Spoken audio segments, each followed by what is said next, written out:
First of all வீடியோக்குள்ள போறதுக்கு முன்னாடி ரொம்ப பெரிய சாரி. ஏன்னா கடந்த 3 மாசமா நான் எந்த ஒரு வீடியோவும் போடல. அப்படி இருந்தும் எனக்கு 1-2 பேர் கமெண்ட் பண்ணியிருந்தீங்க. உங்களுடைய சப்போர்ட்டுக்கு ரொம்ப பெரிய நன்றிகள். வாழ்க்கையில நான் இதை பண்ணவா அதை பண்ணவா எதை தாண்டா பண்ணேன் அப்படின்னு சொல்லி உங்க மைண்ட் செட்ல இருக்கா? அப்ப கண்டிப்பா இந்த ஒரு படத்தை பாருங்க. இந்த ஒரு படத்தை பார்த்தீங்க அப்படின்னா வாழ்க்கையில பர்பஸ்னா என்ன, நம்மளுடைய கோல்னா என்ன, நம்ம வாழ்க்கையில நம்ம ஏன் பிறந்தா, எதுக்காக வாழ்றோம், எதனால நம்ம இதெல்லாம் பண்ணிட்டு இருக்கோம் அப்படின்றதுக்கான ஒரு தெளிவு ஒண்ணு இந்த ஒரு படத்தின் மூலமா உங்களுக்கு கிடைக்க 200% சான்ஸ் இருக்கு. இந்த படத்தை கம்ப்ளீட்டா பார்த்து முடிக்கும் போது நமக்கு ஒரு சாட்டிஸ்ஃபேக்ஷன் கிடைக்கும். லைஃப்ல ஏதோ ஒன்னு புரிஞ்சுக்கிட்ட மாதிரியான ஒரு செல்ஃப் ரியலைசேஷன் பாயிண்ட் ஒன்னு கிடைக்கும். ஒரு 10-15 நிமிஷம் தான் இந்த படத்தோட கதையை ஃபுல்லா கேளுங்க. லைஃபோட பர்பஸ் என்ன அப்படின்னு சொல்லி புரிஞ்சுக்கோங்க. ஹலோ கைஸ், நான் ஒரு ஆஸ்பைரிங் ஃபிலிம் மேக்கர். 1962 ஒரு ஸ்ட்ரே டாக் அதனுடைய பாதுகாப்புக்காக ஒரு இடத்துல இருந்து கொண்டு வந்து கூண்டுல அடைக்க போற அந்த ஒரு டைம்ல அந்த நாய் அந்த ஒரு கூண்டுல இருந்து தப்பிச்சு போய் அவ்வளவுதாண்டா வெளியில வந்துட்டோம், இதுக்கப்புறம் நமக்கு விடுதலை தான் அப்படின்னு சொல்லி நினைச்சிட்டு இருக்க அந்த ஒரு மொமெண்ட்ல எதிர்பாராத விதமா இன்னொருத்துக்கிட்ட மாட்டிக்கிறது. அவன் அந்த நாயை கடத்தி கொண்டுட்டு போய் விற்கிறதுக்காக கடத்துறான். அவனுடைய கார்ல எடுத்து தூக்கி போட்டுக்கிறான். அவன் காரை நுப்பாட்டிட்டு வெளியில போய் பொருட்கள் எல்லாம் வாங்கிட்டு வர அந்த டைம்ல நம்மளுடைய இந்த ஸ்ட்ரே டாக் ரொம்ப டீஹைட்ரேட் ஆகி போய் ரொம்ப நேரமா தண்ணி குடிக்காம ஒரு மாதிரி டீஹைட்ரேட் ஆகி எனர்ஜி எல்லாம் இழந்து வாழ்க்கையே வெறுத்துட்டு இருக்க அந்த ஒரு மொமெண்ட்ல தான் ஏதன் அப்படின்னு சொல்லக்கூடிய ஒரு சின்ன பையன் பாக்குறான் அவனுடைய அம்மாவோட சேர்ந்துக்கிட்டு. அந்த நாயோட நிலைமையை பார்த்த அந்த அம்மா உடனடியே அந்த காரோட விண்டோவை உடைச்சு அந்த நாயை தூக்கிக்கிறாங்க. இந்த பையன் ஏதனுக்கு இந்த நாயை உண்மையாவே ரொம்ப பிடிச்சிருக்கு. தன்னுடைய அப்பா லூக்கஸ் கிட்ட போய் கேட்கிறான், நான் இந்த நாயை என் கூடவே வச்சுக்கவா அப்படின்னு. ஆரம்பத்துல அவருக்கு இது சுத்தமாவே பிடிக்கல. சரி, தன்னுடைய பையனோட சந்தோஷத்துக்காக ஓகே நீ இதை பராமரிச்சுக்கோ அப்படின்னு சொல்லி அலோவ் பண்றாரு. அன்னைக்கு நாள் முழுக்க ஈத்தனுக்கு ரொம்பவே சந்தோஷம். ஏன்னா அந்த நாய் கூடயேவும் கம்ப்ளீட்டா டைம் ஸ்பெண்ட் பண்ணி என்ஜாய் பண்ணிட்டு இருக்கான். அடுத்த நாளேவும் ஈத்தனும் அவனுடைய அம்மாவும் சேர்ந்துக்கிட்டு இந்த நாய்க்காக ஒரு காலர் ஒன்னு ரெடி பண்றாங்க. காலர்ல பேரும் வைக்கிறாங்க. அந்த நாயோட பேரு பெய்லி. அப்படி பெய்லியோட ரொம்ப பெரிய சந்தோஷம் யாருன்னா நம்ம ஈத்தன். ஈத்தனோட ரொம்ப பெரிய சந்தோஷம் யாருன்னா நம்ம பெய்லி. 2 பேருமே ஒன்னாதான் வளர்றாங்க. ஒரு நாளும் ரொம்பவே சந்தோஷமா போயிட்டு இருக்கு. நம்ம ஹீரோ ஈத்தனோட கிராண்ட் ஃபாதர் வீட்டுக்கு, அதாவது ஊருக்கு ஒதுக்குப்புறமா இருக்கக்கூடிய தன்னுடைய தாத்தாவோட வீட்டுக்கு நம்ம பெய்லியை தூக்கிட்டு போறான். நம்ம ஹீரோவும் பெய்லியும் தங்களுடைய டைம்ஸ் மோரார்லஸ் எப்பயுமே டுகெதரா தான் ஸ்பெண்ட் பண்ணிட்டு இருக்காங்க. நம்ம ஹீரோ ஸ்கூலுக்கு போயிருவான். எலிசபெத் வேலைக்காக அவங்க வெளியில போயிருவாங்க. அப்ப அந்த டைம்ல நம்ம தலைவன் எப்பயுமே அமைதியா லோன்லியா தனியா தான் இருப்பான். அவனுக்கு விளையாட யாருமே இருக்க மாட்டாங்க. சோ அதனால அந்த வீட்டுக்குள்ள இருக்கக்கூடிய சோஃபா மேல இருக்கக்கூடிய அந்த தலானையை கடிச்சு விளையாடுறான். அங்க இருக்கக்கூடிய பூனையோட சண்டை போட்டு வீட்டையே 1-2 மாத்திடுறான். அப்படி அவன் விளையாண்டுட்டு இருக்கும் போது நம்ம ஹீரோவோட அப்பாவோட ஆபீஸுக்குள்ள போய், அதான் வீட்டுக்குள்ளே ஆபீஸ் வச்சிருப்பாங்க இல்லையா, அந்த மாதிரியான பிளேஸுக்குள்ள போய் கம்ப்ளீட்டா மிஸ் பண்ணிடுறான். அந்த இடமே அலங்கோலமா போயிருது. ஆபீஸோட எல்லா ஃபைல்ஸுமே செதறி கிடக்கு. அவ்வளவுதான், அப்பா வர போறாரு, திட்ட போறாரு அப்படின்னு சொல்லிட்டு நம்ம ஹீரோவும் கிளீன் பண்றான். எப்படியாச்சும் சரி பண்ணிடலாம் அப்படின்னு. ஆனா கம்ப்ளீட்டா லேட் ஆயிருது. அப்பாவும் வந்துடுறாரு அந்த இடத்துக்கு. இதை பார்த்து அவ்வளவுதான் கம்ப்ளீட்டா ஷாக் ஆயிடுறாரு, கடுப்பாயிடுறாரு. புடிச்சு வாங்குன்னு வாங்குறாரு, திட்டுன்னு திட்டுறாரு. முதல்ல அவனுக்கு நம்ம எல்லாரும் அவனுக்கு நம்ம மாஸ்டர்ஸ். அவன் நம்மளுடைய ஆர்டரை ஒபே பண்ணி கண்ட்ரோல்ல எடுத்துக்கிட்டு அவன் நடந்துக்கணும். அவனுக்கு நீ ஒரு விஷயத்தையும் டீச் பண்ணணும், எப்படி எங்க எப்படி நடந்துக்கணும் அப்படின்னு. சரி, நடந்து போச்சு. இந்த ரூமை கம்ப்ளீட்டா கிளீன் பண்ணி வை. ஈவினிங் பாஸ் வராரு, சோ அதனால ரொம்ப வேகமா கிளீன் பண்ணி வை அப்படின்னு சொல்லிட்டு அந்த இடத்தை விட்டு அவர் போயிடுறாரு. சோ அப்பாவும் அந்த இடத்தை விட்டு கிளம்பி போய் தன்னுடைய பாஸை வெல்கம் பண்றதுக்காக ரூம் எல்லாம் அப்படியே அரேஞ்ச் பண்ணி வச்சிட்டு இருக்காரு. ஆக்சுவலா இந்த அப்பாவோட பாஸுக்கு இவருடைய காயின் கலெக்ஷனை காமிக்கணும் அப்படின்றது ரொம்ப ஆர்வமா இருக்காரு. இந்த பழங்காலத்து காயின்ஸ் எல்லாம் சேமிச்சு வைப்பாங்கல்ல, அது சில பேருக்கு ஹேபிட்டா இருக்கும். அந்த மாதிரி நம்ம ஹீரோவோட அப்பாவுக்கு இது ரொம்ப பெரிய ஹேபிட்டா இருக்கு. நம்ம ஹீரோவும் அதை எடுத்து அப்படியே பார்த்துக்கிட்டே இருக்கான். என்னடா இது சூப்பரா இருக்கே அப்படின்னு சொல்லி பார்த்துக்கிட்டே இருக்கான். அது கூட விளையாண்டுட்டு இருக்கான். அப்படியே கீழே போட்டுறான். கீழே விழுகும் போது நம்ம தலைவன் நாய் அதை வாய்க்குள்ள போட்டு முழுங்கி அதை வகுத்துக்குள்ள கொண்டு போயிடுறான். அவ்வளவுதான், அதை கம்ப்ளீட்டா முழுங்கிடுறான். வெளியே எடுத்துருன்னு சொல்லி வாய்க்குள்ள கையை விட்டுலாம் பாக்குறான், எடுக்க முடியல. அந்த காயினோட கதி முடிஞ்சிருச்சு. அவ்வளவுதான், அந்த காயின் எடுக்க முடியாது. அதே டைம்ல லூக்கோஸோட முதலாளி பாஸ் அவரும் வந்துடுறாரு. சோ டின்னர் டைம் நல்லா போயிட்டு இருக்கு. பாஸ் நம்ம ஹீரோவோட அப்பாவை லூக்கஸ ரொம்ப பாராட்டுறாரு. ஏன்னா ஒரு சேல்ஸ் பர்சனா அவர் அங்க இருந்து இவ்வளவு தூரம் இம்ப்ரூவ் ஆயிருக்காரு அப்படின்ற விஷயத்தை தான் கண்முன்னையே பார்த்ததா சொல்றாரு. சரி, இதுதான் சான்ஸ் அப்படின்னு சொல்லிட்டு நம்ம ஹீரோவோட அப்பாவும் பாஸ் நமக்கு ஏதாச்சும் அப்படியே லைட்டா ப்ரமோஷன் ஏதாச்சும் கிடைக்குமா அப்படின்னு சொல்லி கேட்கும்போது அந்த பாஸ் அந்த ஒரு கொஸ்டினை மட்டும் அப்படியே சைஸா மூவ் பண்ணி பெருசா ரியாக்ட் பண்ணாம சிம்பிளா ஆன்சர் பண்ணிடுறாரு. அப்படியே அந்த இடமே கொஞ்சம் ஒரு மாதிரி ஆக்வர்ட் ஆகும் இல்லையா, அந்த மாதிரி ஆக்வர்ட் ஆகுது. அப்படியே பாஸ் கேட்க ஆரம்பிக்கிறாரு, ஹே லூக்கஸ், நீ உன்னுடைய காயின் கலெக்ஷன் எனக்கு நீ காமிக்கிறேன்னு சொல்லி நீ ப்ராமிஸ் பண்ணதானே, எங்க அதை நான் அதை பார்க்க ரொம்ப ஆர்வமா இருக்கேன் அப்படின்னு சொல்லி கேட்கிறாரு. இதை கேட்ட நம்ம ஹீரோக்கு அப்படியே அள்ளு விடுது. அந்த காயினை தான் நம்ம பெய்லியோட வாய்க்குள்ள போயிடுச்சு. ஒரே நர்வஸா இருக்கு. சோ அப்படியே பெய்லியே அப்படியே வெளியில கூட்டிட்டு வந்துடுறான். நம்ம பெய்லியை எப்படியாச்சும் வாந்தி எடுக்க வைக்கணும் அப்படின்னு சொல்லி எவ்வளவோ ட்ரை பண்றான். ஆனா அது நடக்கவே இல்லை. கடைசியா ஒரு வழியா நம்ம பெய்லியும் வாமிட் எடுத்து அந்த காயினை வெளியில கொண்டு வந்துருச்சு. இப்ப உள்ள வந்து பாக்குறான், சரி இந்த காயினை கொண்டு போய் நம்ம காமிச்சிடலாம் அப்படின்னு சொல்லி நினைக்கும் போது இந்த அப்பா ஆல்ரெடி அந்த காயின் பாக்ஸை கொண்டு வந்து பாஸ்கெட்டை ஓபன் பண்ணி காமிக்கலாம்னு சொல்லி வந்துட்டாரு. அவ்வளவுதான், பல்ப் ஆக போகுது, இந்த சிச்சுவேஷனே ஆக்வர்ட் ஆக போகுது அப்படின்னு சொல்லி நினைச்சிட்டு இருக்கும் போது நம்ம ஹீரோ டேபிள் கடியில எலி வந்துருச்சுன்னு சொல்லி கத்தவும் எல்லாரும் டேபிள் மேல ஏறி நிக்கிறாங்க. நம்ம லூக்கோஸோட பாஸோட ஒய்ஃப் வந்து மேல ஏறி சாப்பாடு மேலேயே உட்காந்து அந்த இடமே கதிகலங்கி போயிருது. நம்ம ஹீரோ கையை காட்டவும் நம்ம பெய்லியும் வேகமா ஓடி போய் அங்க என்னதான் இருக்கு அப்படின்னு சொல்லி உள்ள போக அந்த இடம் கம்ப்ளீட்டா மிஸ் ஆகி ஒரே குப்பையாவும் அலங்கோலமாவும் மாறிடுது. கடுப்பான நம்ம அப்பா லூக்கஸ் அந்த நாயை அப்படியே தரன்னு பிடிச்சிட்டு வெளியில எடுத்துட்டு வந்து தன்னுடைய கேரேஜ்ல கொண்டு போய் அடைச்சு வைக்கிறாரு. சரியான சான்ஸ், இந்த சான்ஸை யூஸ் பண்ணி நான் எப்படியாச்சும் என் பாஸ் கிட்ட ப்ரொமோஷன் வாங்கிருப்பேன் அப்படின்னு சொல்லி நினைச்சிட்டு இருக்கும் போது நம்ம தலைவன் பெய்லி பண்ண எல்லா அட்டகாசத்தினாலையும் ப்ரொமோஷனே மிஸ் ஆயிருது. நாட்கள் கடந்து போகுது. நம்ம ஹீரோ ஈத்தனும் நல்லா வளர்ந்துட்டான். இப்ப அவனுடைய ஸ்கூல்ல அவ ஒரு ஃபுட்பால் பிளேயரா இருக்கான். அப்கோர்ஸ் அவ ஒரு கோல் கீப்பர். இப்பயும் ரெண்டு பேரும் லயலா தான் இருக்காங்க. நம்ம பெய்லியும் நம்ம ஹீரோ ஈத்தனும் ரெண்டு பேரும் ஒருத்தருக்கு ஒருத்தர் more or less every time ஒன்னாதான் ஸ்பெண்ட் பண்றாங்க. ஆனா இவங்களுடைய வீட்டோட சிச்சுவேஷன் இருந்த மாதிரி இல்ல. இந்த மீன் டைம்ல தான் நம்ம ஹீரோட அப்பா லூக்கஸ்க்கு வேலையும் போய் அதனால அவர் இப்போ ஒரு மொடா குடியாரா இருக்காரு. ஒரு அப்பாவா இது நாள் வரைக்கும் ஒரு நாள் கூட தான் பையன் விளையாடுற அந்த ஒரு ஃபுட்பால் மேட்சை வந்து பார்த்ததே கிடையாது. ஒரு நாள் நம்ம ஹீரோவும் பெய்லியும் ரெண்டு பேருமே சேர்ந்துக்கிட்டு தாத்தாவோட ஊர்ல நடக்கக்கூடிய ஒரு கார்னிவல் ஃபங்க்ஷன் ஒன்று நடக்குது. அங்க போறாங்க ரெண்டு பேருமே. அந்த ஒரு ஃபெஸ்டிவல்ல ரொம்ப அழகான ஒரு பொண்ணை பாக்குறான். அந்த பொண்ணு வந்து இந்த ஷூட் பண்ணுவாங்க இல்லையா, அந்த மாதிரியான ஒரு கேம் ஒன்று விளையாண்டுட்டு இருக்கு.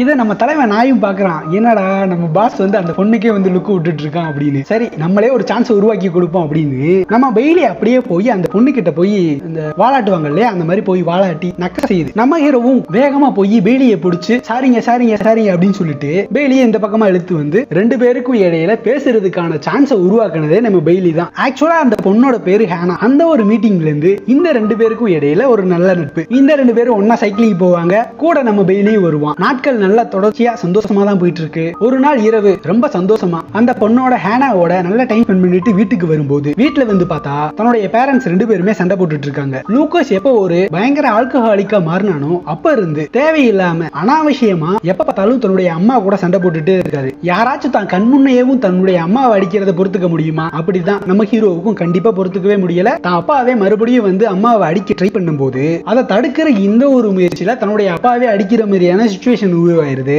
தன்னுடைய அப்பாவையே அடிச்சுட்டான். ஏன்னா தன்னுடைய அம்மாவை காப்பாத்தி ஆகணும் இல்லையா, அவர் குடிச்சிட்டு அந்த மாதிரி பண்ணிட்டு இருக்காரு. அந்த ஒரு இன்சிடென்ட்க்கு அப்புறமா வீடே ஒரு மாதிரி அமைதியா இருக்கு. சரி மனசை மாத்திக்கலாம் அப்படின்னு சொல்லிட்டு நம்ம ஹீரோவும் அவனுக்கு பிடிச்ச அந்த ஃபேவரட்டான ஃபுட்பால் மேட்சுக்கு போறான். ஒரு நாள் கூட வராத அப்பா லூக்கஸ் ஃபர்ஸ்ட் டைமா தன்னுடைய பையன் விளையாடுறத பார்க்க வராரு. கூடவே இருக்கும்போது புரியாத அந்த ஒரு அன்பு பிரிஞ்ச பின்னாடி தான் தெரியுது. ஆக்சுவலா அந்த ஒரு மேட்ச்ல நம்ம ஹீரோ வந்து பயங்கரமா ஸ்கோர் பண்றான். சூப்பரா ப்ளே பண்றான். அவனுடைய டெக்னிக்கையும் ஃபீல்ட்ல அவனுடைய பெர்ஃபார்மன்ஸையும் பார்த்து அங்க இருக்கக்கூடிய டேலண்ட் ஸ்கவுட்டிங் டீம் அவனை வந்து நோட் பண்ணி வச்சுக்கிறாங்க. அவன் கொடுத்த அந்த ஒரு பெர்ஃபார்மன்ஸ் தான் அவனுக்கு ஃபுல் ஸ்காலர்ஷிப், அதுவும் 4 வருஷம் மிச்சிகன் ஸ்டேட் யூனிவர்சிட்டியில கிடைக்கிறதுக்கான ஒரு வாய்ப்பை உருவாக்கி தந்துச்சு. ஆப்வியஸா இந்த ஒரு விஷயத்தை கேட்ட அவனுடைய அம்மா வந்து பயங்கரமா ஹாப்பி ஆயிடுறாங்க. யாருக்கு தான் ஹாப்பியா இருக்காது? பண்டிகையை கொண்டாடுங்களே அப்படின்ற மாதிரி நம்ம ஹீரோ ஹேனாவை கூட்டிட்டு போய் கஃபேக்கு கூட்டிட்டு போறான். அப்படியே பின்னாலேயே லூக்கஸ் வராரு. யாரடா நம்ம பையன் வந்து ஒரு பொண்ணை வர கூட்டிட்டு போறானே அப்படின்னு. நம்ம ஹீரோவுக்கு அந்த இடத்துல தன்னுடைய அப்பாவை பார்த்தோன்னே ஒரு மாதிரி ஆயிருது. அவர் வந்து பேசுறாரு. அந்த இடத்துல அப்படியே கொஞ்சம் மாதிரி ஒரு மாதிரி கை கலப்பு வர மாதிரி இருக்கு. சரி ஓகே இந்த இடத்த விட்டு நம்ம கிளம்பிடுவோம் அப்படின்னு சொல்லிட்டு ஈத்தனும் ஹேனாவும் அந்த இடத்த விட்டு கிளம்புறாங்க. கஃபே விட்டு கார்ல போலான்னு சொல்லி வரும்போது அந்த இடத்துல நம்ம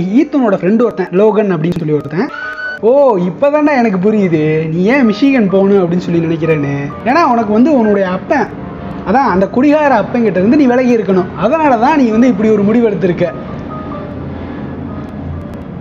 அப்படின்னு சொல்லிட்டு நம்ம ஹீரோவோட அப்பாவை பத்தியும் நம்ம ஹீரோவை பத்தியும் அப்படியே வந்து ஒரு மாதிரி கலாய்ப்பாங்க இல்லையா, அந்த மாதிரி பேசிட்டே இருக்கான். நம்ம ஹீரோவும் பொறுமையா தான் இருந்து பாக்குறான். தங்கதுரை எல்லாமே ஒரு அளவுக்கு தான் அப்படின்ற மாதிரி வாய முறா அப்படின்னு சொல்லி வாய அமுக்க வந்த நம்ம ஹீரோ கொஞ்சம் ஃபோர்ஸ் பண்ணதுனால அவன் அப்படியே வந்து கீழே விழுந்து வாய உடைஞ்சிருது. அவ்வளவுதான், எல்லாரும் முன்னாடி ஜோக்கர் ஆயிடுறான் அந்த லோகன். ஏய் என்னைய வாடா நீ வந்து கடுப்பேத்துற, இன்னைக்கு நைட் ஒண்ணு நான் என்ன பண்றேன்னு பாடுறா அப்படின்னு சொல்லிட்டு நம்ம ஹீரோ அவனுடைய வீட்டுல நல்லா தூங்கிட்டு இருக்கான். அந்த டைம்ல வீட்டுக்கு வெளியில பிராங்க் பண்ணலாம் அப்படின்னு சொல்லிட்டு சின்ன சின்ன வெடியெல்லாம் இருக்கும் இல்லையா, அந்த மாதிரி வெடியை வந்து வெளியில பத்த வச்சு விட்டு போகலாம், நம்ம ஹீரோவை கடுப்பேத்தலாம் அப்படின்றதுதான் இவனுடைய இன்டென்ஷன். ரொம்ப பெரிய ஏதாச்சும் பண்ணிடணும் அப்படின்னு சொல்லி நினைக்கல, கடுப்பேத்தலாம் அப்படின்னு சொல்லி வந்து ஏதோ ட்ரை பண்றான். ஆனா அந்த ஒரு விஷயம் எதிர்பாராத விதமா அந்த சின்ன சின்ன வெடி அங்கங்க பட்டு பட்டு பட்டு அந்த வீடு முழுக்க அப்படியே நெருப்பா மாறிடுது. நம்ம தலைவன் நாய் பெய்லியும் வந்து பாக்குறான். யாருடா இவன் இப்படி பண்ணா அப்படின்னு சொல்லிட்டு வேகமா ஓடி போய் லோகனோட கால்ல ஒரே கடி, நெருப்பு முழுக்க பரவிக்கிட்டே வருது. ஃபர்ஸ்ட் ஃப்ளோர் வரைக்கும் வந்துருச்சு. அவன் லோகனை விடு, இப்ப வந்து நம்ம பாஸை தான் காப்பாத்தணும் அப்படின்னு சொல்லிட்டு நம்ம பெய்லி வந்து வேகமா போய் நம்ம ஹீரோவை வந்து எழுப்புறான். எழுந்திருச்சு பார்க்கும்போது நைட் டைம்ல ஃபுல்லா மஞ்சளா இருக்கு. என்னடான்னு சொல்லி பார்க்கும்போது கம்ப்ளீட்டா நெருப்பாயிட்டு இருக்கு. அப்படியே நம்ம ஹீரோ வந்து தன்னுடைய அம்மாவையும் பேலியும் வந்து காப்பாத்துறான். மேல இருந்து கொஞ்சம் கொஞ்சமா கீழே இறக்கி விட்டுட்டு அதுக்கப்புறம் ஃபுல்லா நெருப்பாயிருச்சு. இப்ப வேற வழியே இல்ல, நம்ம ஹீரோ வந்து மேல இருந்து கீழே குதிச்சுதான் ஆகணும். அப்படி ஒரு சிச்சுவேஷன் ஆயிருச்சு. டைமே இல்ல மேல இருந்து கீழே இறங்குற அளவுக்கு. ஏன்னா நெருப்பு வந்து கிட்டக்க வந்துருச்சு. சரி மேல இருந்து அப்படியே கீழே குதிக்கலாம் அப்படின்னு சொல்லிட்டு ஒரு சேஃப் லேண்டிங் பொசிஷனை பார்த்து கரெக்டா குதிக்கிறான். ஆனா கொஞ்சம் மிஸ்ஜட்ஜ் ஆயிருது. அவன் கீழே விழுந்த உடனேவும் மேல இருந்து எரிஞ்சிட்டு இருக்கக்கூடிய இன்னொரு மரக்கட்டை அவன் காலிலே வந்து விழுகுது. சோ அப்படியே அவனுடைய காலில் வந்து காயமாகுது. அவனை உடனடியா ஹாஸ்பிட்டலுக்கு கூட்டிட்டு போறாங்க. நம்ம தலைவன் நாய் வந்து பாக்குறான். அந்த லோகன் வந்து இன்னும் அந்த மூலையில தான் நிக்கிறான். அதை பாத்துறான். பார்த்த உடனே அவனை வந்து விடாம துரத்திட்டு போறான். துரத்திட்டு போய் கடின்னு கடிக்க போறான். அந்த டைம்ல தான் போலீஸ் கிட்டே ஹெல்ப் கேட்கறான். காப்பாத்துங்க காப்பாத்துங்க அப்படின்னு சொல்லிட்டு எல்லாரும் முன்னாடி ஒத்துக்கிறான். ஓகே நான் தான் இதை பண்ணேன் என்ன காப்பாத்துங்க இந்த நாய் கிட்ட இருந்து அப்படின்னு. சோ இருந்த அந்த ஒரு வீடு வந்து இப்போ இதாயிருச்சு. ஹஸ்பண்டோட துணையும் இல்ல, வேற வழி இல்ல, தன்னுடைய தாத்தா பாட்டியோட வீட்டுக்கு தான் போயாகணும் இவங்க ரெண்டு பேருமே. இதுக்கப்புறம் அந்த ஒரு கேம், அந்த ஒரு ஃபுட்பால் கேம் வந்து ஆன் கேம்பஸ்ல போய் விளையாடுறது அப்படின்றது சாத்தியம் இல்லாத விஷயம். ஏன்னா இவனுக்கு காலில் வந்து இன்ஜுரி ஆயிருச்சு. நல்லா யோசிச்சு பாருங்களேன், ஒரு ஸ்போர்ட்ஸ் பிளேயரோட லைஃப் வந்து இந்த மாதிரி தான். நல்லா சூப்பரா கிரிக்கெட் விளையாண்டுட்டு இருப்பாங்க, நல்ல ஒரு பவுலரா இருப்பான். பட் சிம்பிளா சின்னதா ஒரு அடிபட்டு இன்ஜுரி வந்துடும். அதனால அவனுடைய லைஃபை கம்ப்ளீட்டா அந்த இடத்துல ஸ்பாயில் ஆயிரும். கொஞ்ச நாட்கள் ஆயிருச்சு. ஹேனாவும் ஈத்தனை மீட் பண்ணி ரொம்ப நாள் ஆயிருச்சு. அதனால ஹேனாவே வராங்க மீட் பண்ண. சரி வாவே நீ ஃப்ரீயா தானே இருக்க, நம்ம ரெண்டு பேரும் சேர்ந்து ஒரு ட்ரிப் போலாமே அப்படின்னு சொல்லி ஹானாவே வந்து கேட்கிறா. ஆனா நம்ம இந்த ஹீரோ வந்து சொல்றான், ரொம்ப பெரிய தியாகில இவன். எப்படி சொல்றான் பாருங்களேன், நான் என் லைஃப்ல வந்து இருந்த எனக்கு பிடிச்ச ரொம்ப பெரிய விஷயம், அந்த ஒரு விஷயத்தை நான் இழந்துட்டேன். ஐ மீன் ஃபுட்பால தான் சொல்றான். நான் இப்போ வந்து என் லைஃப்ல நான் ஒரு லூசரா ஃபீல் பண்ணிட்டு இருக்கேன். என்னுடைய ஃபுட்பால் கரியர் இல்லாம என்னால ஒரு லைஃபை அமைச்சிக்க முடியுமான்னு கேட்டேன்னா என்னால முடியாது. அதே மாதிரி இப்படியாப்பட்ட சிச்சுவேஷன்ல உன் கூட இருந்து உனக்கு ஒரு நான் பேர்டனா இருக்கேன், எனக்கு சுத்தமா விருப்பம் இல்லை. சோ அதனால இந்த ஒரு டைம்ல இருந்து நான் வந்து உங்க கூட பழகிறத நிறுத்திக்கிறேன். என்னால உனக்கு ஒரு பேர்டனாவே இருக்க முடியாது அப்படின்னு சொல்லி ஓப்பனா முடிஞ்சு லட்ச மணி சொல்றான். இதை கேட்ட உடனே ஹானாவோட கண்ணுல இருந்து கண்ணீர் தண்ணி வலியுது. அந்த இடத்த விட்டு கதறி அழுதுகிட்டே ஓடுறான். அவனுடைய ஃபியூச்சருக்காக அவன் வந்து அந்த மிச்சிகன் யூனிவர்சிட்டிக்கு போக போறதா இல்ல, அதுக்கு பதிலா என்ன பண்ண போறான் அப்படின்னா அவனுடைய தாத்தாவோட ஊர்ல இருந்துகிட்டே விவசாயம் பண்ண. நம்ம ஈத்தனோட பிரிவை ஹானாவால மட்டும்தான் தாங்கிக்க முடியல அப்படின்னு சொல்லி நினைச்சா அது தப்பு. அதை விட நம்ம நாய் பேலியால 1% கூட தாங்கிக்க முடியல. ஏன்னா இத்தனை வருஷத்துக்கு அப்புறமா ஃபர்ஸ்ட் டைமா ரெண்டு பேர் பிரிஞ்சிருக்காங்க. கார்ல வந்து ஈத்தன் போயிட்டு இருக்கான், பின்னாடியே விடாம பெய்லி வந்து வந்துட்டு இருக்கான் துரத்தி. ஏன்னா நம்ம பெய்லி நம்ம நாயை பொறுத்த அளவுக்கு ஈத்தனை தவிர இந்த உலகத்துல எதுவுமே அதுக்கு முக்கியம் கிடையாது, பர்பஸே இல்ல லைஃப்ல. ஈத்தன் இல்லைன்னா வாழ்றதுக்கான பர்பஸ் இல்ல. ஏன்னா அவன் தான் வந்து அந்த கொடுமையான ஒரு பிளேஸ்ல இருந்து காப்பாத்தி கூட்டிட்டு வந்திருப்பான். இப்ப ஈத்தனை விட்டுட்டு போயிட்டான். சோ அதனால இப்ப நம்ம பெய்லிக்கு வந்து வாழ்றதுக்கான ஒரு மோட்டிவேஷனோ வில்லோ இல்ல, இப்போ வில் பவர் இல்ல. ஃபர்ஸ்ட் இருந்த மாதிரி அந்த ஒரு எனர்ஜெட்டிக்கான பெய்லியை நம்மளால பார்க்க முடியல. சோ இந்த ஒரு விஷயத்தை கிராண்ட்மா பாட்டியும் பாக்குறாங்க. என்னடா இது, இவன் வந்து இவ்வளவு சோகமா இருக்கானே, பெய்லிக்கு ஏதோ ஒரு பிரச்சனை போல, பெய்லி இப்படிலாம் இருக்க மாட்டானே, பயங்கர எனர்ஜெட்டிக்கான ஒரு பையனாச்சே அப்படின்னு அவங்க வந்து வினோதமா இருக்கு அப்படின்னு சொல்லிட்டு டாக்டர் கிட்ட கூட்டிட்டு போலாம் அப்படின்னு சொல்லிட்டு கூட்டிட்டு போறாங்க. அப்பதான் தெரியுது பெய்லிக்கு பயங்கரமா உடம்பு முடியல, பயங்கரமான காய்ச்சல். அது மட்டும் இல்லாம உடம்புக்குள்ள கட்டி வேற இருக்கு, கிட்னியும் சரியா வேலை செய்யல. இந்த ஒரு விஷயத்த கிராண்ட்பா வந்து உடனடியா ஏத்தனுக்கு கால் பண்ணி சொல்றாரு. நம்ம ஹீரோவும் வேகமா வர வந்து பாக்குறான். நம்ம ஹீரோ வந்து பார்க்கும்போது அவனுடைய கண்ணுல இருந்து கண்ணீர் தண்ணி வருது. அவ்வளவுதான். இதுக்கப்புறமா பெய்லிய ட்ரீட்மெண்ட்டே பண்ண முடியாது. ஆமா நான் சொல்றது உண்மைதான், பெய்லி இறந்துட்டான். அவ்வளவுதான், பெய்லி இறந்துட்டான். இதுக்கப்புறம் என்ன கதை இருக்க போகுது, அவ்வளவுதான் படம் முடிஞ்சிருச்சு அப்படின்னு சொல்லி நினைக்க வேணாம். பெய்லிக்கு இப்ப மறுவாழ்வு கிடைச்சிருக்கு, அதாவது புதுசா உயிர்ப்பித்து இருக்கான். அதுவும் என்னவா இருக்கான் அப்படின்னா ஒரு ஃபீமேல் ஜெர்மன் ஷெப்பர்ட், ரொம்ப முக்கியமான ஒரு பொறுப்புல இருக்கான். இப்ப இவனை எல்லாருமே எல்லி அப்படின்னு சொல்லி கூப்பிடுறாங்க. கார்லோஸ் அப்படின்றது தான் அவனுடைய ட்ரெயினர். சிகாகோ போலீஸ் டிபார்ட்மெண்ட்ல ரொம்ப முக்கியமான ஒரு பொறுப்புல இருக்கான். பேலியா இருந்தவன் இப்ப மறுவாழ்வு பெற்று எல்லி அப்படின்னு சொல்லி ஒரு காவல்துறையில வேலை செய்யக்கூடிய ஒரு நாயா மாறி இருக்கா. இப்போ வாழ்க்கையில புதுசான லட்சியங்கள் இருக்கு, கோல் இருக்கு. ஏத்தன் கூட முன்ன இருந்த மாதிரி ஜாலியாவும் ஃபன்னாவும் உள்ள இருக்க முடியாது. கார்லோஸ் அப்படின்னு சொல்லக்கூடிய அந்த ட்ரெயினருக்கு ஹெல்ப் பண்ணணும், அதுதான் இவனுடைய முக்கியமான வேலை இப்போ. அது மட்டும் இல்லாம பல வகையான கேசஸ்ல இந்த கார்லோஸ்க்கு ரொம்ப ஹெல்ப்ஃபுல்லா இருந்தது நம்ம எல்லி தான். அது மட்டும் இல்லாம கிட்டத்தட்ட எக்கச்சக்கமான மெடல்ஸும் வாங்கியிருக்கான். என்னதான் நல்ல வேலை செஞ்சா நல்ல பேர் வாங்கினாலும் இன்னும் அவனுடைய முகத்துல வந்து அப்படியே சோகங்கள் தான் இருக்கு. நைட்டு தூங்கிட்டு இருக்கும் போது கார்லோஸை வந்து பாக்குறான். பார்க்கும்போது கார்லோஸ் வந்து ரொம்ப தனிமையாகவும் லோன்லியாகவும் இருக்கிற மாதிரி தெரியுது. அப்பதான் இவனுக்கு வந்து தெரியுது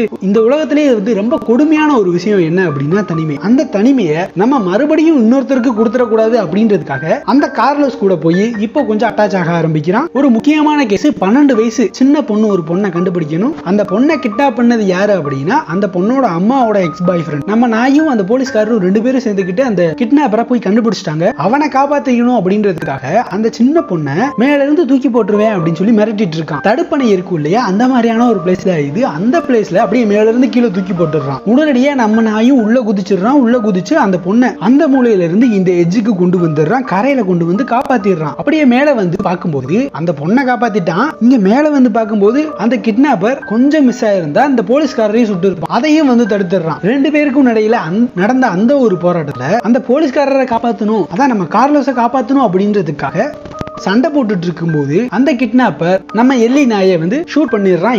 எண்ல அந்த கிட்னாப்பரை பிடிச்சிடுறாங்க. ஆனா நம்ம எல்லி நாய்க்கு ஸ்டொமக்ல அடிபட்டுருச்சு, உடம்பு முழுக்க ரத்தம். பல வருஷமா பயங்கரமா ட்ரைனிங் கொடுத்து வளர்த்த அந்த ஒரு நாய் இப்ப தான் கண் எதிரில இறந்து போறத பார்க்க முடியாம அவரும் அழுகிறாரு. அவ்வளவுதான், எல்லி இறந்து போகுது. இப்போ எல்லி வந்து இறந்து இப்ப புதுசா சின்னதா கியூட்டா இருக்கக்கூடிய மாயா அப்படின்னு சொல்லி ஒரு பொண்ணோட பாதுகாப்புல இருக்கக்கூடிய ஒரு நாயா வந்து மாறுது. மாயாவும் இதுக்கு முன்னாடி இருந்த கார்லோஸும் ரெண்டு பேரும் மோரலஸ் ஒரே மாதிரி இருக்கவங்க. ஏன்னா ரெண்டு பேருமே தனியா தான் இருப்பாங்க எப்பயுமே. சோ அதனாலதான் இந்த நாய் கூட அதிகமா டைம் ஸ்பெண்ட் பண்ணிருக்காங்க. மாயா எப்பயுமே நம்ம பெயிலிய வந்து அவ எங்கெல்லாம் போறாளோ அங்கெல்லாம் கூட்டிட்டு போவா. என்னெல்லாம் சாப்பிடறாளோ எல்லாத்தையும் ஷேர் பண்ணி கொடுப்பா. ஒரு ஃப்ரெண்டு மாதிரி தனக்கு நடக்கிற எல்லா கதையும் சொல்லுவா. சிப்ஸ் கொடுப்பா, ஐஸ்கிரீம் கொடுப்பா. அது எல்லாம் நம்ம பெயிலியோட உடம்புக்கு நல்லது இல்ல, இருந்தாலும் கொடுப்பா. ஏன்னா ஒரு ஃப்ரெண்டால பாக்குறா. ஒரு நாள் நம்ம பெயிலிக்கு வந்து உடம்பு சரியில்லாம போயிருது. அதனால டாக்டருக்கு கிட்ட கூட்டிட்டு போறா. அங்க டாக்டர் என்ன சொல்றாங்கன்னா, நீங்க வந்து பார்க்கு கூட்டிட்டு போய் அதை வந்து அதிகமா விளையாட வைங்க, பிசிக்கல் ஆக்டிவிட்டியில அதிகமா இன்வால்வ் பண்ணுங்க அப்படின்ற மாதிரி சொல்றாங்க. பாலை தூக்கி போட்டு கேட்ச் பண்ணி விளையாடுற மாதிரி ரெண்டு பேரும் விளையாடுறாங்க. ஆனா நம்ம பெயிலியால ஃபர்ஸ்ட் மாதிரி முன்ன மாதிரி ரொம்ப ஃபாஸ்டா போய்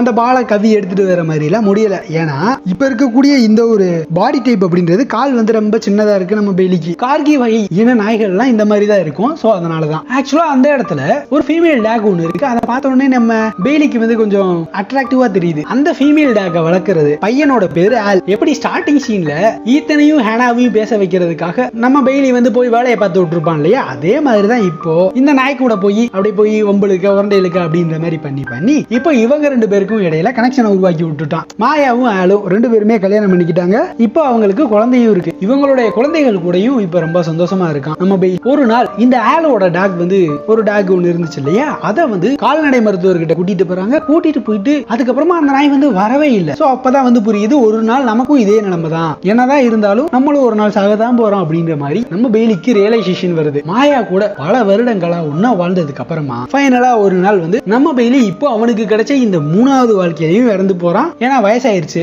இப்போ மறுபடியும் புதுசான ஒரு வாழ்க்கை ஒன்று கிடைக்குது. இப்போ நாலாவதா ஒரு ஆஸ்திரேலியன் வகை நாயா மாறுறான். இப்போ நம்ம பெயிலியை வந்து பாத்துக்கிறது யாருன்னா வெண்டி அப்படின்னு சொல்லி ஒரு பொண்ணு. இதுக்கு முன்னாடி இருந்த மாதிரி தான் நல்ல ஜாலியா இன்ட்ரெஸ்டிங்கான ஒரு லைஃப் வந்து இப்போ நம்ம பெயிலிக்கு கிடைக்கல. ஏன்னா வெண்டி கூட வாழ்றது அப்படின்றது அந்த அளவுக்கு இன்ட்ரெஸ்ட் இல்ல. ஏன்னா எப்பயுமே வெளியில தான் கட்டி போட்டிருப்பா. ஒரு நாள் கூட உள்ள கூட்டிட்டு போக மாட்டா வீட்டுக்குள்ள. வயசாயிருச்சு. ஏன்னா நம்ம பெயிலி வந்து இப்ப கொஞ்சம் வயசான தோற்றத்துல இருக்கிறதுனால அது ஒன்னும் கியூட்டா இல்ல அப்படின்னு சொல்லி வெண்டி நினைக்கிறா. அது மட்டும் இல்லாம அழுக்கா ஸ்மெல் அடிக்கிற மாதிரி நம்ம பெயிலியை வந்து அவ கண்டிப்பா 1% கூட பாத்துக்கிற போறது இல்ல. அது மட்டும் இல்லாம அவளுக்கும் அவளுடைய ஹஸ்பண்டுக்கும் இடையில அடிக்கடி சண்டை வந்துகிட்டே இருக்கும். ஏன்னா இவங்களுடைய ஃபேமிலியும் கொஞ்சம் புவரான ஃபேமிலி. சோ பண பிரச்சனை, என்ன பண்ண முடியும், ஒண்ணுமே பண்ண முடியாது இல்லையா. சோ ரெண்டு பேரும் சேர்ந்து முடிவெடுத்து நம்ம பெயிலியை ரொம்ப தூரமா கூட்டிட்டு போறாங்க. கூட்டிட்டு போயிட்டு ஒரு இடத்துல அப்படியே விட்டுட்டு கார் எடுத்துட்டு போயிடுறாங்க. இப்போ நம்ம பெயிலி வந்து அங்கீகரிக்கப்பட்ட ஒரு தெருநாயா மாறிடுச்சு. சரி, புதுசான ஒரு வாழ்க்கையை தேடி போகலாம் அப்படின்னு சொல்லிட்டு நம்ம பெயிலியும் போயிட்டு இருக்கான். அப்படியே பார்க்ல போயிட்டு இருக்கும் போது அவனுக்கு ரொம்ப பழக்கப்பட்ட ஒரு ஸ்மெல் ஒண்ணு அடிக்கிற மாதிரி தெரியுது.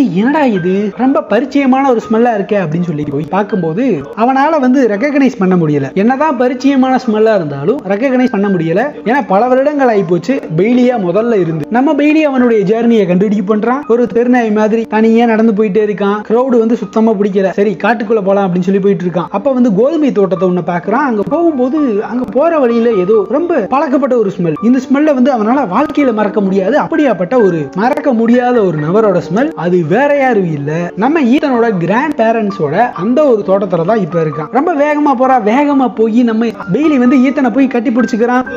ரொம்ப ஹாப்பியா போய் கொஞ்சம் ஆரம்பிக்கும். நம்ம ஹீரோ ஈத்தனால வந்து ரெகக்னைஸ் பண்ண முடியல. யாரு இது, இந்த நாய் யாரு, என்ன ஒண்ணு வந்து புரியல. சரி, ஓகே அப்படின்னு சொல்லி கூட்டிட்டு போய் சாப்பாடு போடுறான். வாழ்க்கையில பல மாற்றங்களை சந்திச்சு பல நபர்களை கடந்து வந்ததுக்கு அப்புறமா ஃபைனலா மறுபடியும் நம்ம ஈத்தன் கிட்டே வந்திருக்கான் பெயிலி. சாப்பாடு எல்லாம் போட்டதுக்கு அப்புறமா ஓகே, நீ உன்னுடைய வீட்டுக்கு போ, நான் என்னுடைய வீட்டுக்குள்ள போறேன், ஓகேவா, என்ன டிஸ்டர்ப் பண்ணாத அப்படின்னு சொல்லிட்டு வெளியில விட்டுட்டு அப்படியே வந்து போயிடுறான். நம்ம ஹீரோ கண்டிப்பா எனக்கு தெரியும் உனக்கு ஒரு ஓனர் இருப்பான் அப்படின்னு. அடுத்த நாள் ஆகுது, வெளியில வந்து பார்க்கும் போதும் நம்ம பெயிலி வந்து விட்டுட்டு போற மாதிரியே தெரியல. சரி, நம்மளாலேயே நம்மளாலே பாத்துக்க முடியல. நீ எங்க இவனை வேற பாத்துக்க போறான் அப்படின்னு சொல்லிட்டு விலங்குகள் காப்பகம் இருக்கும் இல்லையா, அந்த மாதிரியான ஒரு பிளேஸ்ல கொண்டு போய் விட்டுறலாம் அப்படின்னு சொல்லி நினைக்கிறான். அங்க கொண்டு போறான், போய் விட்டுட்டு வீட்டுக்கு வரான். அடுத்த நாளே மறுபடியும் அந்த இடத்துக்கு போறான். தன்னுடைய மைண்ட் செட்டை மாத்திக்கிறான். ஏதோ ஒரு எமோஷனல் பாண்டிங் இருக்கு, ஏதோ ஒரு கனெக்ஷன் ஒண்ணு இருக்கு இந்த நாய் கூட அப்படின்னு சொல்லி அவனை புரிஞ்சுக்கிட்டு செல்ஃப் ரியலைஸ் ஆகி போறான். அதுக்கப்புறமா இந்த நாயை வந்து படி அப்படின்னு சொல்லி தான் கூப்பிடுறான். வருஷங்கள் கடந்து போகுது. இப்பயும் அவன் தனியா தான் வாழ்ந்துட்டு இருக்கான், நம்ம ஹீரோ படியோட சேர்ந்துட்டு. அப்படியே அடுத்த நாள் வந்து பார்க் வழியா போயிட்டு இருக்கும் போது நம்ம நாய் பயலுக்கு வந்து தெரியுது, ஓகே ஏதோ ஒரு ஸ்மெல் வந்து டிஃபரெண்டா இருக்கே அப்படின்னு சொல்லிட்டு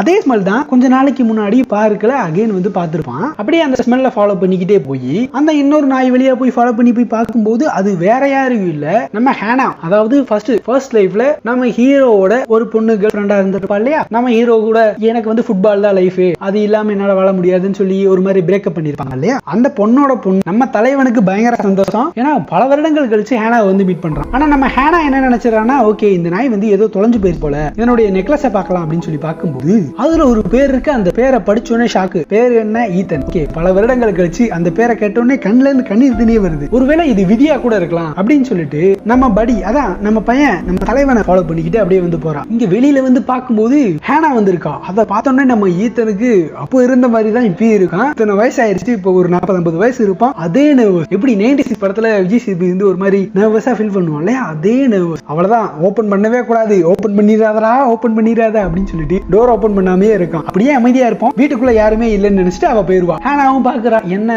ஒருவேளை இல்லையோ, நம்ம தான் தப்பு கணக்கு போட்டுட்டோமோ அப்படின்னு சொல்லி நினைச்சிட்டு இருக்கும் போது அவ்வளவுதான், என்னடா இவங்க 2 பேரும் மறுபடியும் போக போறாங்க, பிரிய போறாங்க அப்படின்னு சொல்லி நினைச்சு நம்ம தலைவன் நாய் வந்து விடாம குலைச்சிட்டே இருக்கான், கதவை தட்டிட்டே இருக்கான். என்ல மனசு கேட்காம நம்ம ஹீரோ ஈத்தனே வெளியில வரான், ஓபன் பண்றான். பல வருடங்கள் கழிச்சு அவனுடைய எக்ஸ் கேர்ள் ஃப்ரெண்டை மீட் பண்றான். இப்ப அவங்களுக்குள்ள பேச ஆரம்பிக்கிறாங்க. ஹேனாவோட ஹஸ்பண்ட் வந்து பல வருடங்களுக்கு முன்னாடியே இறந்து போயிட்டாரு போல. இப்போ கரண்டா தன்னுடைய பொண்ணு ரேச்சல் கூட தான் வாழ்ந்துட்டு வந்து. சரி நான் என்ன பத்தியே பேசிட்டு இருக்கேன், ஈத்தன் நீ உன்னை பத்தி சொல்லு, உன் லைஃப் எப்படி போகுது, ஃபேமிலியில எப்படி இருக்காங்க, எப்படி ஒய்ஃப்ல என்ன பண்றாங்க, ஏன் நீங்க வந்து தனியா இருக்க அப்படின்னு அடுக்கடுக்கா கொஸ்டின் வச்சுட்டு இருக்கும்போது நம்ம ஹீரோ வந்து சொல்றோம், உனக்கு அப்புறமா நான் எந்த பொண்ணும் இருக்கிறது வந்து பார்ட்னரா நான் சூஸ் பண்ணல. அவங்களுடைய கான்வர்சேஷனும் அந்த இடத்துல முடியுது. சரி ஓகே பாய் அப்படின்னு சொல்லிட்டு ஹேனா அந்த இடத்த விட்டு கிளம்பி போறா. அப்ப நம்ம ஈத்தன் வந்து ரொம்ப வேகமா ஆவாரா, என்ன மன்னிச்சிரு, பல வருடங்களா எவ்வளவோ நாள் நான் வந்து ரெக்ரெட் பண்ணிருக்கேன், நான் அந்த டைம்ல அப்படி பிஹேவ் பண்ணதுக்கு, அப்படி உங்ககிட்ட பிரேக்கப் அப்படின்னு ஃபைனலா அதை நான் உங்ககிட்ட இப்ப நான் சொல்றேன், என்ன மன்னிச்சிரு அப்படி. என் வாழ்க்கையிலே இருந்த ரொம்ப பெரிய ரெக்ரெட் இதுதான். ஈத்தன் நீ என்கிட்ட வந்து ஒரு வார்த்தை பேசியிருந்தா நான் மறுபடியும் உன் பின்னால வந்து நின்றுறேன். நீ என்கிட்ட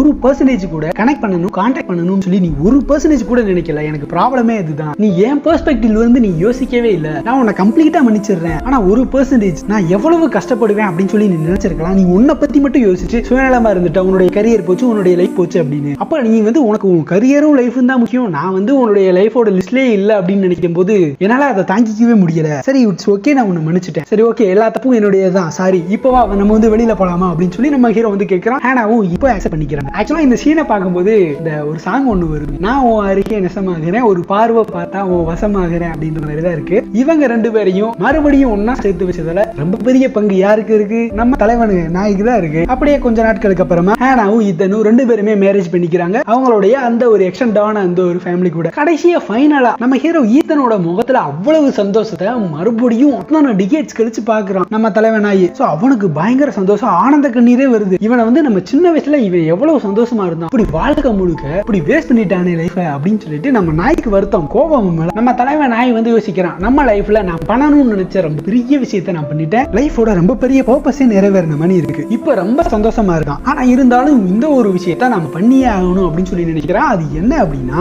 நான் தான் உன்னுடைய ஓல்டு ஃப்ரெண்டு பெய்லி அப்படின்னு சொல்லி நம்ம ஈத்தனுக்கு இவன் புரிய வச்சாகணும், அதை எப்படியாச்சும் பண்ணணும். அதுதான் இவனுக்கு இப்ப இருக்கக்கூடிய கோல். சரி அப்படியே அந்த பழைய ஞாபகங்களை கொண்டு வந்து பெய்லியா இருக்கும் போது என்னெல்லாம் பண்ணுவானோ அது எல்லாம் பண்ண ஆரம்பிக்கிறான். ஆனா நம்ம ஈத்தன் நினைச்சிடறான், இது வந்து எல்லா நாய்க்கும் பொதுவா இருக்கக்கூடிய ஹேபிட் தான் போல அப்படின்னு. கண்ணே கலங்கி போயிருது நம்ம தலைவனுக்கு. ஈத்தன் சின்ன வயசுல விளையாடுறதுக்கு யூஸ் பண்ணக்கூடிய அந்த ஒரு ஃபுட்பால் பாலை எடுத்துட்டு வரான். பல வருஷத்துக்கு முன்னாடி விளையாண்டது, சரி தலைவன் தான் எடுத்துட்டு வந்துட்டானே அப்படின்னு சொல்லிட்டு அதை எடுத்துட்டு எப்படி பெய்லி வந்து ஃபர்ஸ்ட் வந்து ஒரு ஸ்டைல்ல கொண்டு போய் பாலை பிடிக்குமோ அதே ஸ்டைல்ல வந்து இப்ப வந்து பிடிக்குது. இதை பார்த்து ஈத்தனால நம்பவே முடியல. அதே ட்ரிக்கை, இந்த ட்ரிக்கை வந்து நம்ம வந்து இப்ப இருக்கக்கூடிய இவனுக்கு வந்து நம்ம சொல்லி தரலையே, எப்படி இவனுக்கு தெரியும் அப்படின்னு. சோ இப்பதான் இவனுக்கும் ரியலைஸ் ஆகுது, ஓகே இது வந்து பெய்லி தான், இவன் தான் நம்ம லைஃப்ல மறுபடியும் இருக்கான் அப்படின்னு. இந்த ஒரு இடத்துல தான் அப்படியே 2 பேரும் மறுபடியும் ஒன்னா வந்து ஹக் பண்ணிக்கிறாங்க. பெய்லியோட ஜர்னி வந்து முடிவடையுது. இவனுடைய வாழ்க்கை வந்து இந்த நாயோட வாழ்க்கை வந்து எங்க இருந்து ஆரம்பிச்சு எங்க போய் முடிஞ்சு சம்திங் அன்எக்ஸ்பெக்டட். ஆக்சுவலா இந்த படம் பார்த்து முடிச்சதுக்கு அப்புறம் கம்ப்ளீட்டா முடிஞ்சிருச்சு. சோ நீங்க வந்து என்ன புரிஞ்சுக்கிட்டீங்க அப்படின்னு சொல்லி நீங்க கமெண்ட்ல சொல்லுங்க. நான் எக்ஸ்பெக்ட் பண்றேன். ஏன்னா வாழ்க்கையில நம்மளுடைய பர்பஸை கண்டுபிடிக்கிறது தான் ரொம்ப முக்கியமான ஒரு விஷயம். அந்த பர்பஸ் நம்ம தலைவனுக்கு நிறைவேறிடுச்சு. உங்களுடைய பர்பஸ் என்ன அப்படின்னு சொல்லி கீழே கமெண்ட்ல சொல்லுங்க. நிறைய பேர் பார்த்து தெரிஞ்சுக்கிட்டும் அது அர்த்தம் உள்ளதா இருந்துச்சுன்னா அந்த பர்பஸை எடுத்து நிறைய பேர் பண்ணவும் ஸ்டார்ட் பண்ணுவாங்க. தேங்க்ஸ் ஃபார் வாட்சிங். அடுத்து ஒரு தரமான படத்துல கண்டிப்பா வந்து மீட் பண்றேன். இவ்வளவு நாள் வீடியோ போடாததுக்கு sorry. Once again this is sci-fi explainer Tamil.